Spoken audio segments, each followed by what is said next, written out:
మర్యాదలు చూపించాలంటే ఏదైనా గోదావరి జిల్లా తర్వాత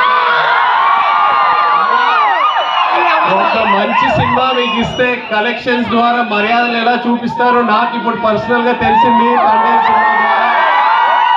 థ్యాంక్ యూ సో మచ్. ఈ ఉత్సాహం దీనికోసమే మేము సినిమా రిలీజ్ అయిన వెంటనే 2 రోజులకే ఇక్కడికి వచ్చేసాము. దద్దా చెప్పినా కదా ఈ పాలి ఏట దొల్ల కొట్టేస్తామని. ఇంకా ఈ తండేల్ సినిమా రాజులమ్మ జాతరే. Love you all. Thank you.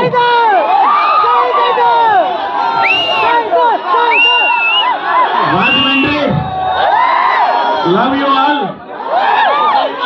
నేను మన చంద్రమోహన్ గారు ఇద్దరం కూడా గోదావరి బిడ్డలమే. ఈ గోదావరి బిడ్డలో వెళ్ళి ఇంత మంచి సినిమా తీసాము, మీ దగ్గరికి వచ్చాము. అండ్ ఎస్పెషల్లీ అక్కినేని ఫ్యాన్స్ అందరు కాలరెత్తారా? ఏం పర్లేదు. రాజమండ్రిలో మంచి బేకరీ ఏంటి? రాజమండ్రిలో బేకరీ మంచి బేకరీ, బేక్స్ అండ్ కేక్స్ అని మంచి బేకరీ ఉందంట. అక్కినేని ఫ్యాన్స్ అందరూ